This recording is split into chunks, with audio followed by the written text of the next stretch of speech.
Віталь Вольскі. Верасень. Верасень лічыцца па календары першым месяцам восені. Сады і лясы змяняюць паступова сваю летнюю зялёную вопратку на асенняе ўбранне. Лісце на дрэвах пачынае жаўцець, набываючы розныя колеры і адценні. Сярод цёмных вечна зялёных лапак ялін і сосен зіхацець залатое лісце бяроз, ліп, клёнаў, вольхі. У садах паспелі яблыкі, грушы. У высокім сінім небе не чуваць ужо над полем звонкага спева жаўранка. Не відаць у садах ні берасцянкі, ні чыжыка, ні шпакоў. Даўно ўжо няма салаўя. Па каменях каля рэчкі не скачуць жвавыя пліскі. Все гэтыя птушкі паляцелі на поўдзень, і мы іх не ўбачым да наступнай вясны. Вада ў рэчках і азёрах празрыстая і халодная. Мянтуз пакідае сваё летняе сховішча пад берагам і пачынае жыраваць у мелкай вадзе. Плоткі, акуні, галаўні, язі і іншыя рыбы збіраюцца ў чароды і шукаюць глыбейшых мясцін. Толькі шчупак па-ранейшаму палюе ў адзіноцтве, але і ён ідзе ў глыб вадаёмаў.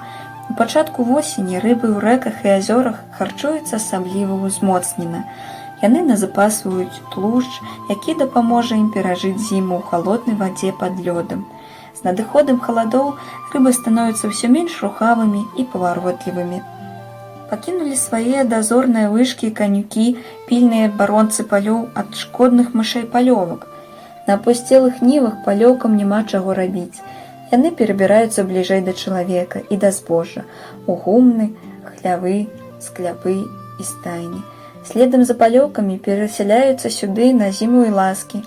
Ад маленькай і спрытнай ласкі палёўкам цяжка схавацца. Маючы доўгае гнуткае тулава на кароткіх ножках, ласка можа пралезці за мышамі ў самую вузкую шчыліну, у самую цесную норку. Палёўкі застаюцца на зіму ў полі толькі ў тым выпадку, калі яны здолелі на працягу лета назапасіць у норках пад зямлёй дастатковую колькасць збожжа і насення розных раслін. Перабіраюцца палёўкі і ў лес, калі там хапае арэхаў і жалудоў. Тут іх ловяць лісіцы і барсукі. Восенню барсукі наведваюць часам агароды, дзе любяць пажывіцца морквай і буракамі. Адкарміўшыся за лета, яны ў верасні пачынаюць рыхтавацца да халоднай зімы. Барсукі прыводзяць у парадак нару, выкідваюць яе розныя смецці, высцілаюць сваё логава лісцем і сухой травой, затыкаюць мохам усе выхады з нары, каб было цяплей. Адначасова яны робяць і харчовыя запасы, якімі жывяцца позняй восенню, калі не выходзяць з нары па некалькі дзён. З надыходам халадоў, звычайна ў сярэдзіне лістапада, тлустыя лянівыя барсукі засынаюць у сваіх логавах, таксама, як і мядзведзі ў бярлогах. Чародамі збіраюцца на балотах у верасні дзікія качкі і жыруюць, рыхтуюцца да вырою. Маладыя жоравы таксама збіраюцца разам з бацькамі ў вялікае падарожжа. Яны вучацца лятаць строем, трохкутнікам і, пакінуўшы роднае балота, дзе нарадзіліся і выраслі, робяць для практыкі пробныя палёты над ваколіцай. Харчуюцца жоравы цяпер не толькі на балотах, дзе яны ядуць розных чарвякоў, лічынак, жабак і карэння балотных раслін, але і на палях. У канцы лета і ў пачатку восені яны трымаюцца бліжэй да палеткаў, куды прылятаюць харчавацца на золку, асабліва любяць яны гарох.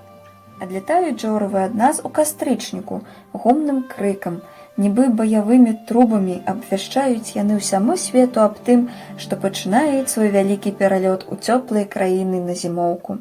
Адзін за адным у стройным парадку ўзнімаецца ў паветра і адразу набіраюць вышыню трохкутнікі жораваў. На чале кожнага кліна ляціць стары вопытны павадыр. Ляцяць яны высока над зямлёй. Першы вялікі прыпынак жоравы робяць у вусці Дуная. Так далятаюць яны да Егіпта.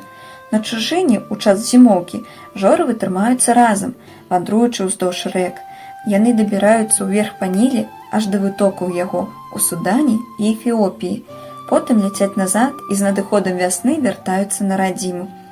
Набліжаючыся да родных мясцін, жоравы разбіваюцца на асобныя групы, а далей на пары і гняздзяцца на балоце, дзе нарадзіліся на крупінах, каб можна было з вышыні свайго гнязда аглядаць ваколіцы.